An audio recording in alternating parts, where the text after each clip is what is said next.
dressed as a woman. What?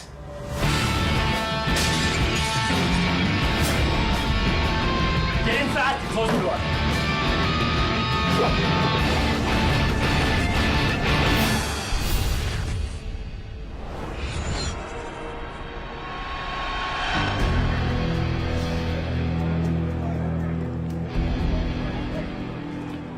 My name is Ronald Rotan. I got busted for a string of burglaries and possession of drugs and got 19 years in here. It's the only maximum security prison in Connecticut, so it's where they put all the hardcore prisoners. I'm talking killers and mass murderers.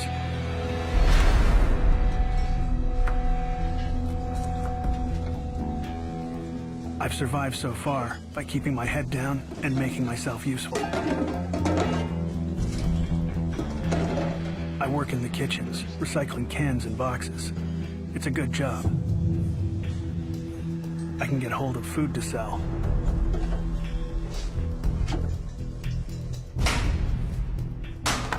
It makes my life a lot easier. Hey, Ronnie.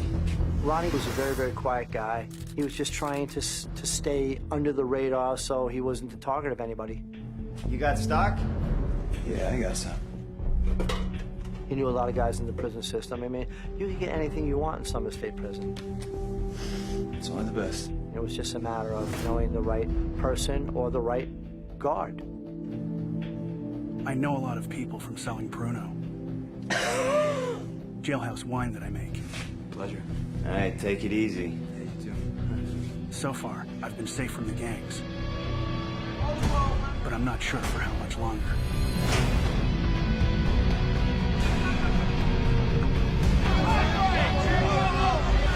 The prison was extremely violent. On a daily basis, you could see gang confrontations, struggles for areas of control. Once or twice a week, there may be a stabbing.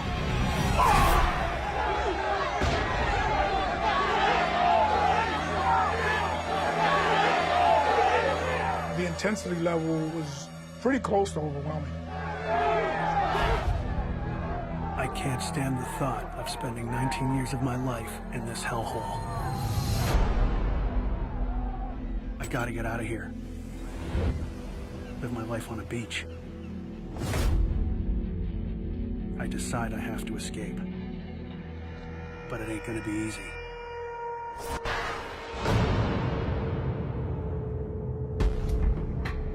We had 7 towers, and officers in the towers are instructed to shoot to kill anyone breaching the exterior of that facility.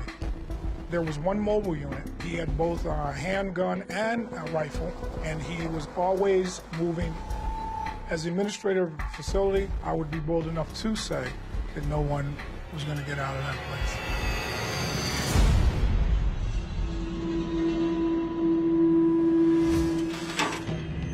I start studying the prison routine.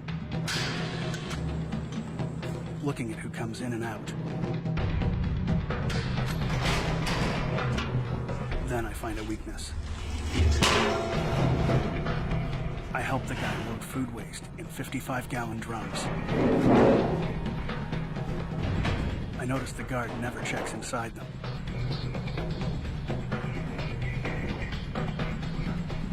Good to go. I ask the guy who loads the drums. So, you think the chances are someone could escape in one of those? Not too good, man. You'd either suffocate or get caught at the gate. Later. He's probably right, but that doesn't put me off escaping. I figure I need a smarter plan. Hey, It leads to me meeting Frank Vandiver. I heard you talking, man.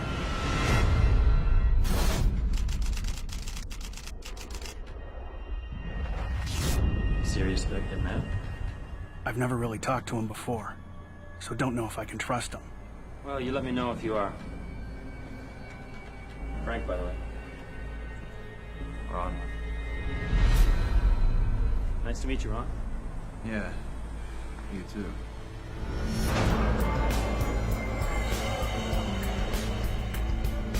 You can't trust anyone in prison, but I'm intrigued, so I decide to check him out. Hey, can you tell me about Vanderbilt? Vanderbilt. Yeah, former stockbroker serving 40 years for murder and fraud. One of his client's accounts was a little bit light, and he subsequently thought he could rectify that by killing a man.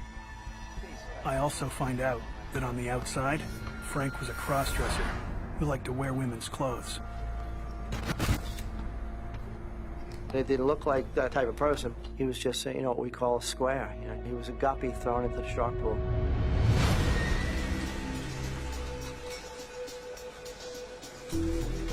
I don't care if he wears women's clothes. All that matters to me is if he can be trusted. From asking around, I get no red flags, so figure Frank is okay. Hey, Frank. Hey, man. How's it going? Good. But more importantly, I learn he gives stock tips to guards for favors. This one's looking really good.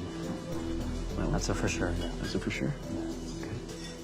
And that was one way that he stayed under the radar. He'd give the screws stock tips. They'd give him food. They'd give him passage to different places around the prison that he needed. Always a pleasure doing business with you.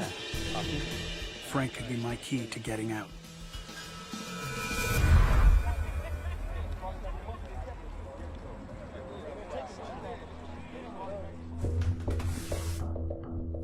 Soon enough, we talk some more. Hey. So you think about what I said? Yeah, I've thought more about it. Yeah. Because I'm definitely leaving. Frank's plan is to get through one of the windows. Then both of the fences. It sounds simple, but raises a lot of questions. And how do you plan to cut through those? I think I know a guy who can get some blades. I decide there and then if he got the hacksaw blades. I'm in.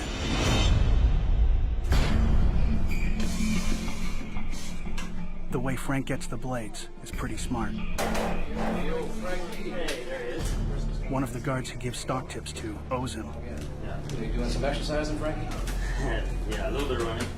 Frank tricks him into bringing in a pair of sneakers. The guard thinks he's just doing him a favor. I believe Vanderveer could be manipulative. Many times people make the mistake of underestimating inmates. That's one of the things that you have to just be wary of with Vanderveer. Got something to show you. The guard had no idea there were blades hidden inside the shoes. 1 and 2. Now I know this is gonna happen. You got a place to keep those? Yeah, I know a spot. I hide them in an access hatch in the trash room.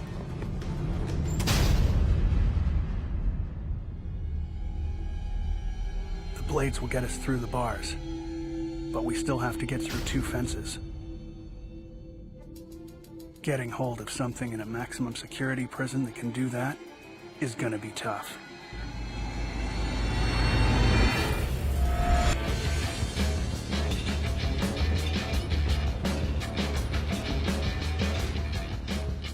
First chance I get, I talk to a guy I know.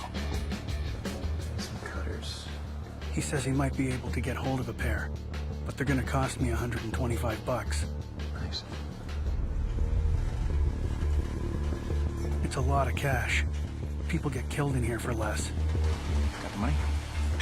But money is Frank's business. Yes, I do. Good job.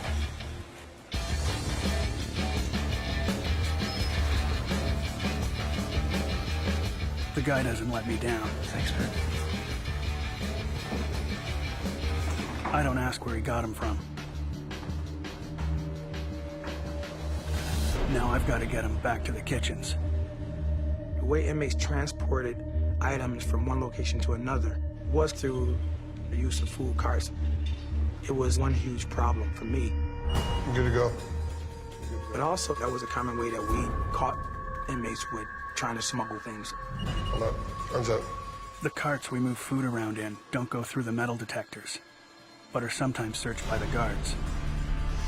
Okay, go. Come through. Go. If the cutters are found, the escape is over. Come through. Good. Wait up, though.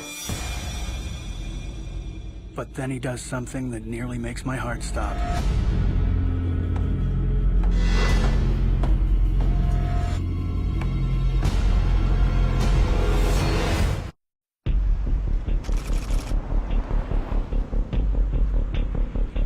I've hidden wire cutters in food slops. Any minute now, the guard is gonna find them. I'm fighting to look calm. The guard is getting closer and closer to the cutters. Hey! I got an urgent order for some coffee for the warden. He needs it now. All right, send him through. Okay, go. Relief sweeps over me. It was a close call. Go. Once I get the cutters into the trash room, I hide them with the blades. I hope they'll get us through the fence. We use our rec time to check out the prison security and come up with a plan. We work out the best time to escape is after the kitchens get quiet in the evening, but before the final count at 9:30. For the escape to work, timing is going to be crucial. Got a tower here and here to contend with.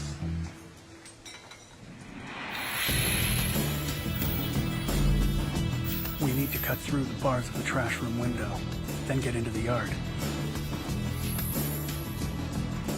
We gotta run the 40 yards to the perimeter, avoiding the armed guards in the towers. Then we have to cut through 2 fences and avoid being seen by the mobile patrol that continually circles the prison. We still gotta run 5 miles to the town, steal a car, and start heading to New York before the count at 9:30. All of this in just a couple of hours. Ain't gonna be easy. But first, we gotta cut through the bars. It's gonna take a while.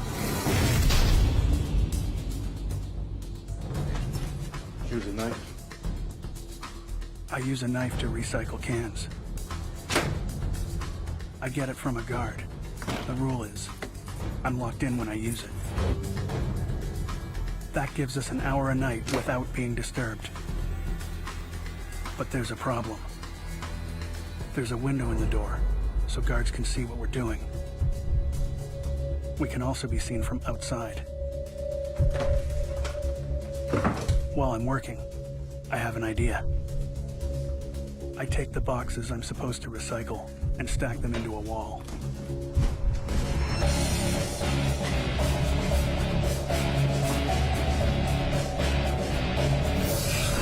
Now we've got a blind spot. No one can see what we're doing unless they're outside. So we use a similar trick on the loading dock. We stack drums on top of each other to block the view of the window. Good enough? Yeah, that's good. With the drums stacked, the guards can't see us cutting.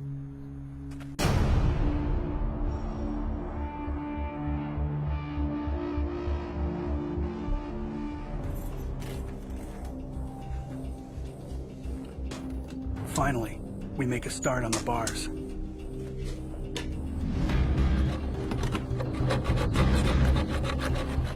I'm watching. Let's go. It's tough going and real noisy. What's wrong? It's really loud.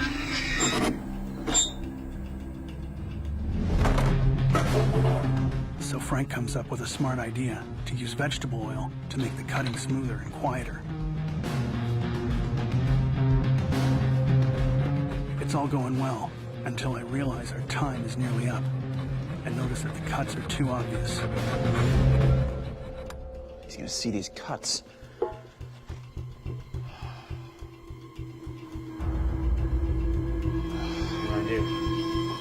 we come up with something. Come on, hurry up. Give me the peanut butter. Let's go. Let's go. Hide the blades. I get some peanut butter and smear it on the cut mark.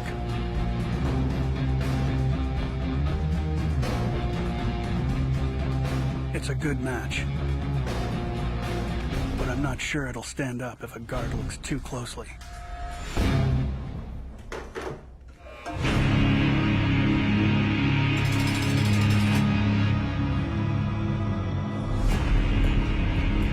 In the day, we go about our normal routine. At night, when we get locked into the trash room, we go back and cut a little more. By the second night, we're nearly through the first bar. We can't go all the way through. We'll cut the rest when we leave. While we cut, I ask Frank. So what are we gonna do when we get to New York? He tells me there's a guy there that owes him 25 grand. Get some fake passports, and then we're off to Mexico. Mexico? We'll live like kings. It's nice to imagine. Sand beaches? Women? Then, disaster strikes. Before I've got a chance to react, the guard opens the door. Room search. My heart nearly stops. This don't look good.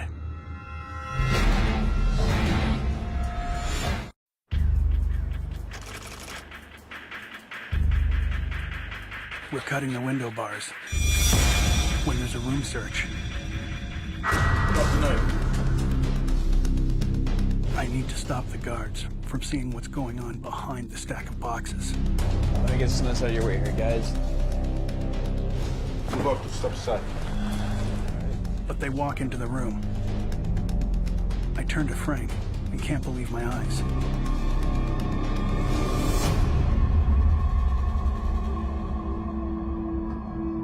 Frank's covered the window with a piece of cardboard, but we're not in the clear yet. They begin to search the room.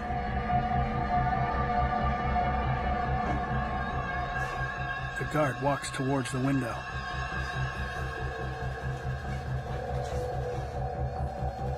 If he removes the cardboard, you'll see the cuts in the bars.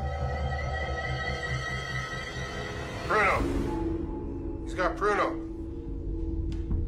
A guard has found a jug of prison liquor. Where'd you get this? Must have come in with the trash.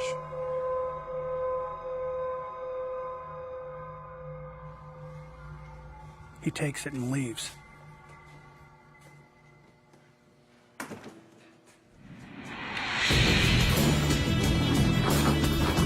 Over the next week, we spent every night cutting until we were almost through all of the bars. Finally, it's breakout night. Starts out business as usual. There you go. The guard brings the tools for our regular evening shift. As soon as he's gone, we tackle the last section of the bars.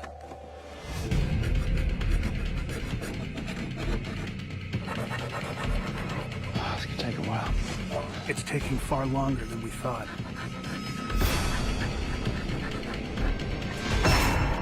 But then we bust through. Just before the guard returns to take back the tools.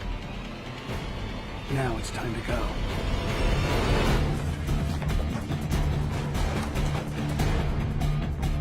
We gotta move fast. The last count is in just an hour 30.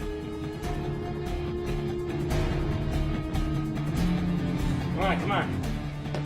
I take a couple pieces of pipe to use as extensions on the cutters to give them more leverage. I bend the final bar upwards and out. I go first and wait for Frank. We could be discovered at any moment.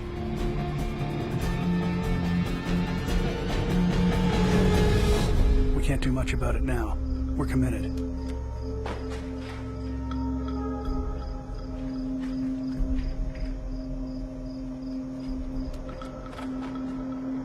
We duck down and wait for the light to pass. We make a run for it. I keep low and run as fast as I can. My heart is beating hard.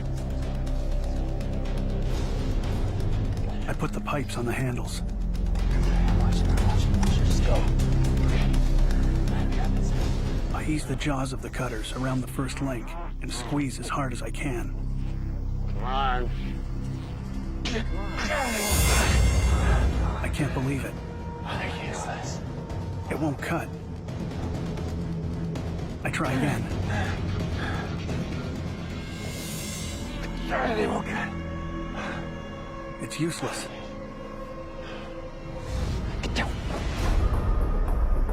It's the mobile patrol.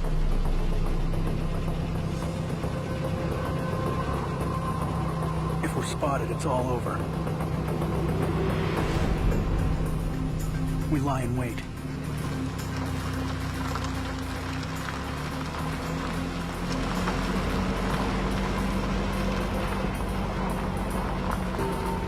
When we look up, he's driven right past. Twisting aside. It seems hopeless. Twisting it back and forth. I don't know. The cutters are blunt, and the fence gauge is tougher than it looks. We've got less than an hour to get through both fences before the count. I've got to think fast. I put the handle of the cutters on the ground and use my weight to try and cut it.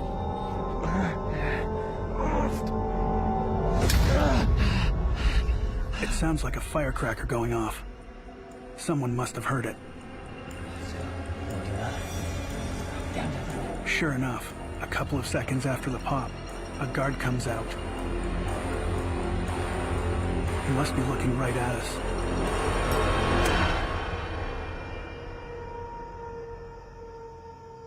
But he's just taking a break and goes back inside.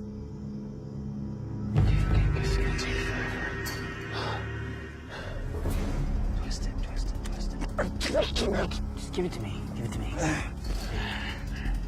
It's taking far too long. It's now nearly 9 o'clock. There's only half an hour until count, and 2 fences to cut through. Then Frank makes a breakthrough. He twists the cutters around the link while squeezing as hard as he can. There we go. It snaps. Back and forth, back and forth. As we cut more links, I'm starting to get more confident. Then we hear the PA sound that rec time is over. Recreation time is over. All inmates to return to their blocks immediately. We've got 20 minutes left. We're not going to make it. We keep cutting.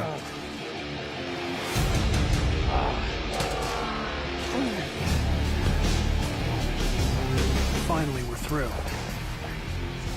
It's a great feeling.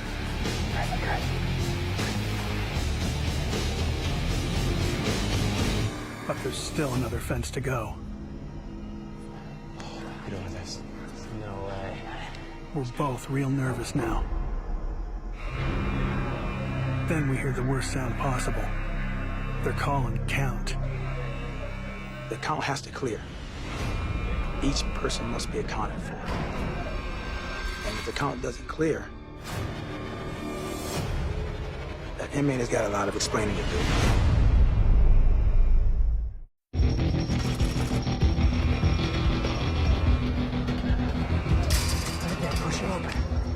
We've cut through the first prison fence, but we've run out of time for the second. In 10 minutes, the head count will be over, and they'll realize we're missing. We try and see a way to climb over it. Oh, there's way too much razor wire. No way. We can't get over that. I'm about to tell Frank we should turn back when he says, Okay, give me the cutters. he leans over the razor wire at the bottom of the fence. It cuts, no problem. Way easier. It's a much thinner gauge wire, but we still don't have much time. Come In less than 5 minutes, we have a hole big enough to jump through. I help Frank through the hole. Then I dive through. I'm free.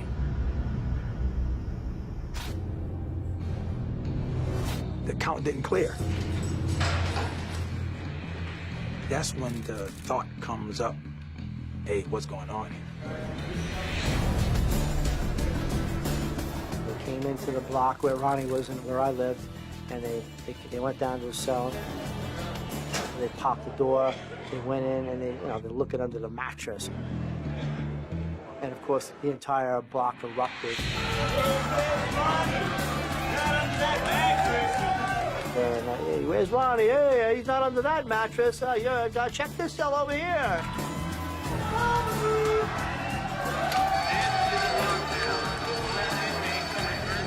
They locked the place down, and of course the guards were in a panic. I mean, they were running everywhere. So at this point, I knew those guys are gone.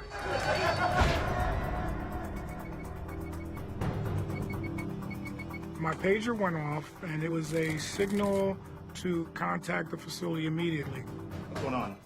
They informed me that we had a possible escape. So what happened? The impact of that news is pretty devastating. Well, I informed them to initiate escape procedures, and I was on my way. They'll be looking for us by now. We've still got to run 5 miles to a nearby town where we're going to try and steal a car. I wish I hadn't smoked all those cigarettes. Came to the facility, and one of our K-9 units had been activated. Within minutes, we had detected a trail and was on that trail. We were really expecting to apprehend them before they could actually get out of the area.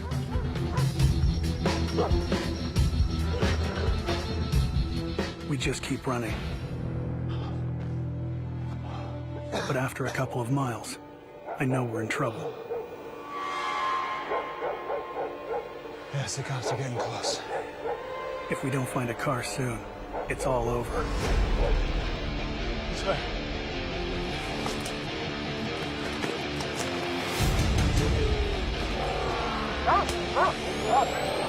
What is the wood?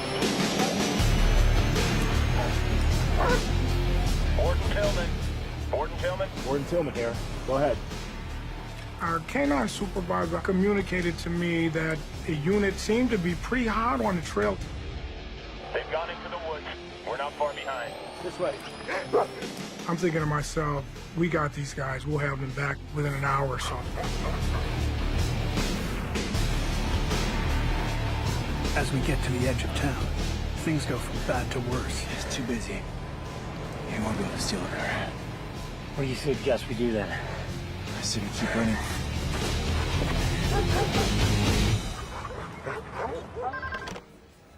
Gordon Tillman here. When the K-9 officers called, it really was a big deal, a real big deal. Did you get them? Bad news, boss.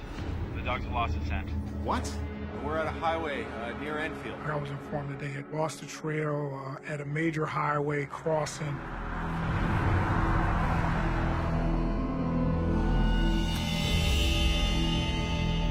Okay. Immediately, I started to contact state police, local police. This is just beyond me, and I wish there was something else I could do to get them back.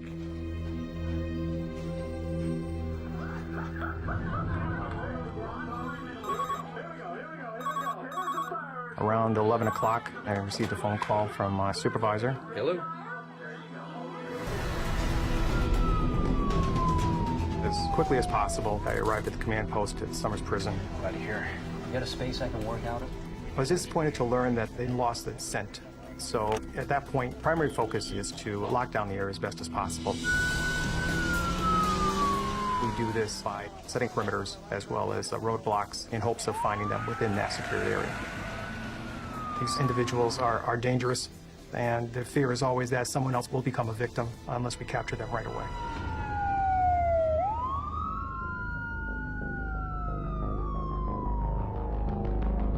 cops are everywhere. It's going to be getting light soon, and I'm exhausted. We've got to get off the streets. This door might work. We find an office without an alarm and break into it.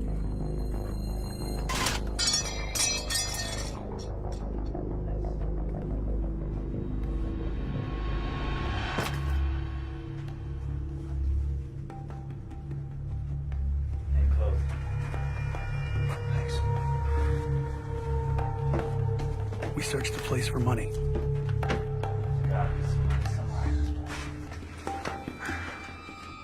But find nothing.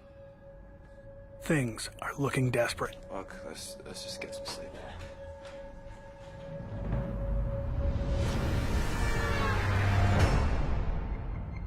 Ronnie! Get in here! The next morning, Frank's in a panic. Look at this. We got 2 cleaners coming in. You take one, I take one. I'm afraid what Frank will do. I'm just a burglar who had a drug problem. I don't want to hurt anyone. No, I say we run. No way. Let's do this.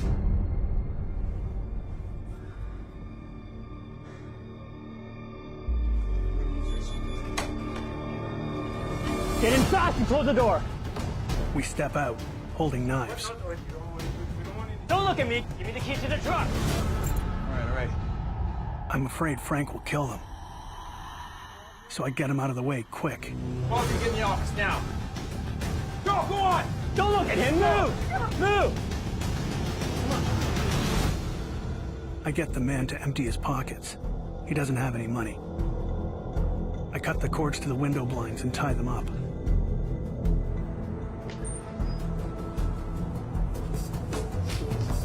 I'm not happy about what I've done, but I'm relieved that no one is hurt. New York, here we come.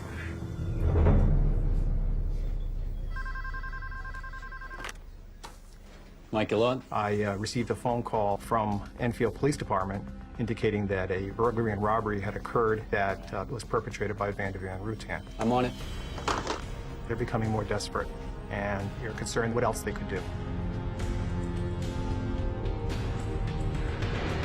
Unfortunately, these people interrupted them. They saw your vehicle, correct? Yeah. And they've gotten away in a vehicle. Now, it's good and bad. It gives us something to look for, number one, but on the other hand, we know that they could be going anywhere.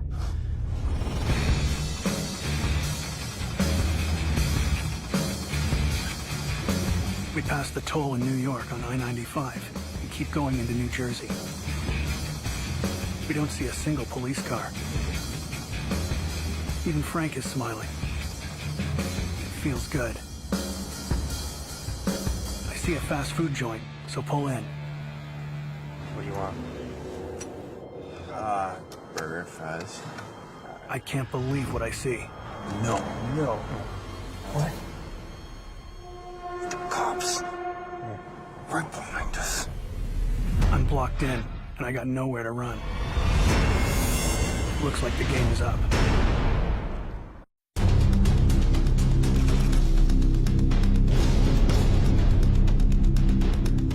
We've only been on the run for a day, and the cops just pulled up behind us. Busted. We're done. We're both panicking. I see the cop open his door. He's getting out. What? He's getting out of the car. Shh.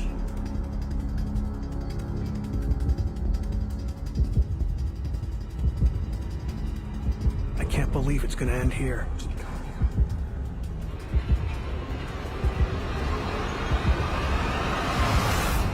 Then the cop does something I don't expect.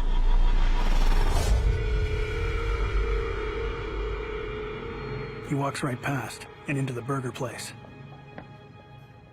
Let's get the hell out of here.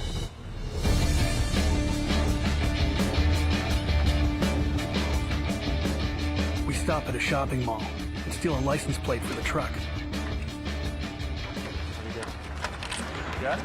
Almost. We're in a big city with a clean plate. Now all we need is the money for the passports, and we'll be on our way to Mexico.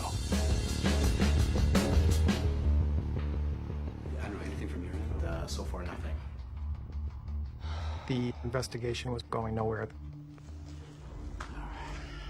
But we know that in a previous crime that Van de Veer had committed, he was alleged to have been wearing women's clothing. Can you put the word out, be on the lookout for a male matching Van de Veer's description, dressed as a woman? Missing Frank Van de Veer, serving time for murder, and Ronald Rotan, a sentence for burglary and larceny. They were able to cut out of a building and then cut their way through 2 fences. Van de Veer, who's still at large, is a transvestite. Van de Veer is a transvestite. A transvestite. Can you describe him or her?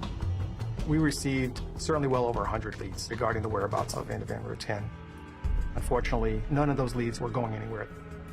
And I'm feeling a little frustrated that we haven't been able to capture them yet. And then I suddenly get a phone call from a manager of a New York motel, and she believes that Van de Veer is actually staying at her motel. The first thing she tells me is that he's described himself as a financial advisor.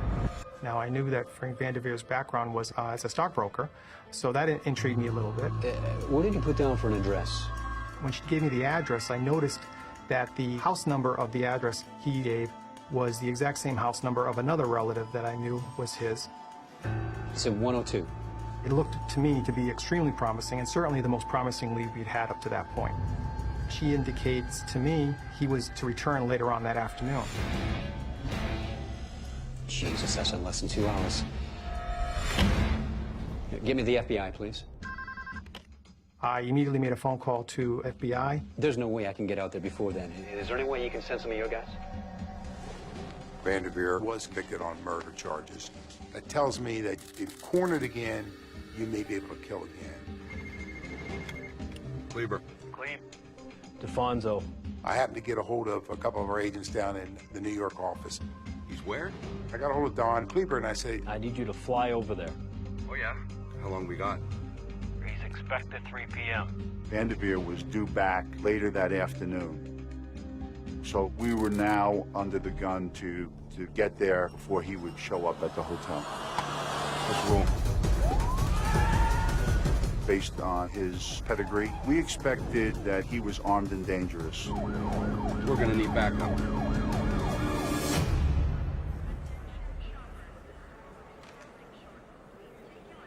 We're hanging out in the mall when Frank says, I want to get back to the motel. I'm gonna make a call. I don't ask what it's about. Let's go. I've given up hoping we're gonna get the money.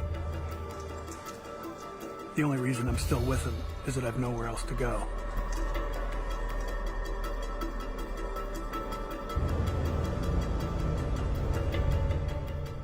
When we got to the hotel, my partner, Agent Higgins, and myself went in and interviewed the manager of the hotel. This gentleman right here. Yes, this is the man I called about. Are you sure? Yes, he's staying here. She positively identified the photo, and it was about that time that the 2 agents from Newburgh arrived on the scene. We gave them the key and instructed them to go and take a look around. I have a positive ID on Van de Veer in the room. We got documents with his name on it. Okay, sit tight. And when we see him, we will radio over to you. Over. Copy. We had no more than 10 or 15 minutes from the scheduled 3 o'clock where Van de Veer was going to be back.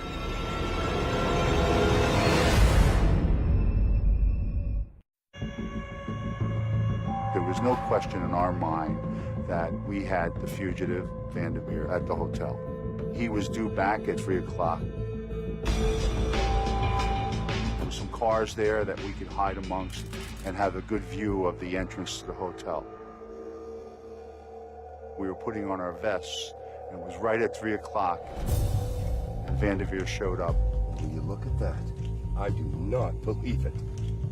He was the only person in the car that we could see, and he just drove very slowly, nonchalant, and went right by us. We get a positive ID on Van de Veer. He is here in the lot. Repeat, he is hot here in the lot. Copy?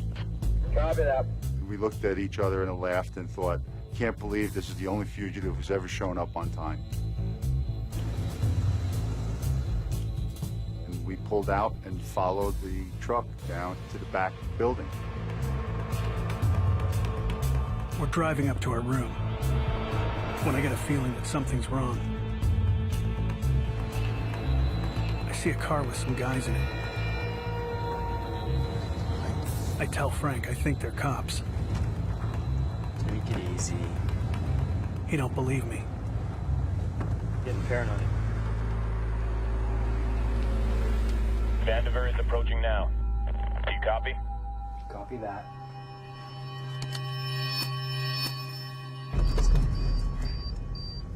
By the time we came around the last building, they had exited the truck. They're both here. It's one of those, oh my God, moments. That's the first time we realized we had both Vandiver and Rotan.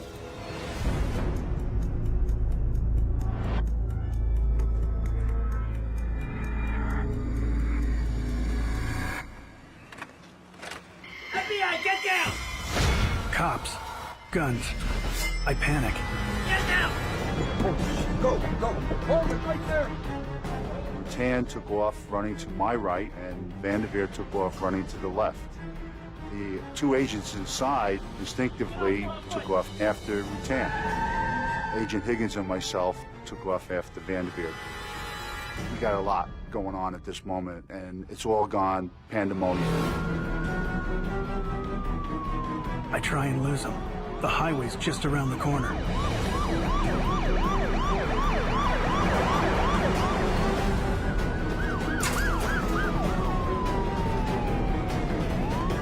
Vandiver was at the top of the fence, and he dropped to the ground just in front of us. Stop right there, it's over! He was a wild animal being chased. Stop! I need backup now. I'm on Rotan, in pursuit. I'm not waiting around. I cut into an alley. But they're right on top of me. When I came around the corner, it was the oddest sight I've ever seen. Another agent had pinned Rotan with his car.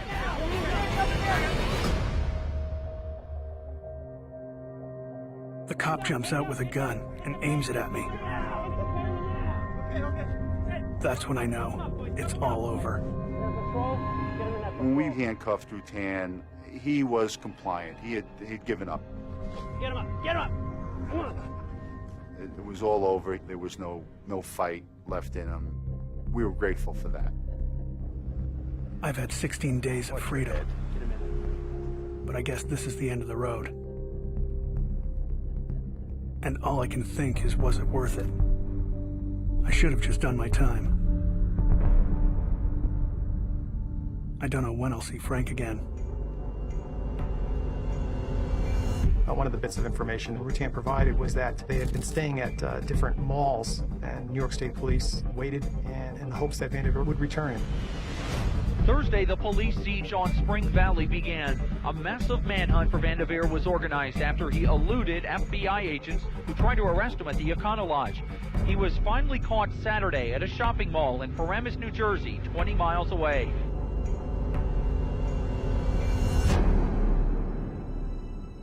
We were relieved. We were glad that no civilian had gotten hurt and that no law enforcement officer had gotten hurt. If someone was seriously injured, I don't know, how I live with myself. So to know that they were back in custody was absolutely great for me.